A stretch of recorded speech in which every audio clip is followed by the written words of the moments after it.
olah bahawa pelajar Cina semua ni mereka tidak melalui proses bina negara yang ada kaitan dengan perpaduan. Sebab itu selalu diberi gambaran wujudnya sekolah Cina ini menyebabkan kita tidak bersatu padu. Kalau tengok pada angka-angka tadi kan, sekolah Cina ada dalam 63 sahaja yang mengajar UEC ni kan. Jumlah pelajar Cina 20% yang melalui UEC.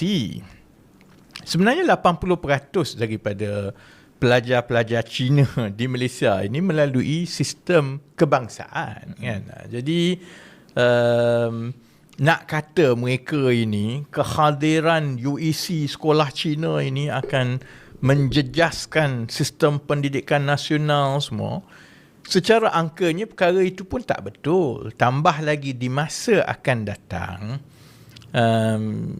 jumlah populasi penduduk Cina akan berkurangan di negara kita.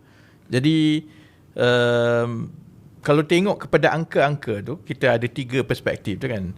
Jadi untuk mengulas dan memahami hala tuju soal UEC ni supaya dia tidak terus jadi dopamin politik ni, kita kena tengok 3 tu tadi.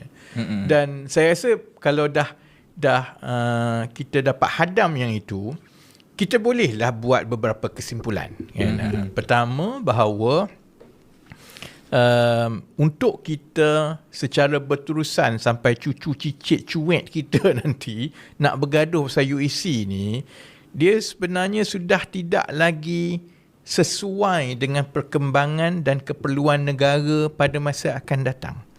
If anything, kita sebenarnya perlukan jalan untuk macam mana kita menjadi a trilingual society, negara dan masyarakat yang boleh 3 bahasa kan.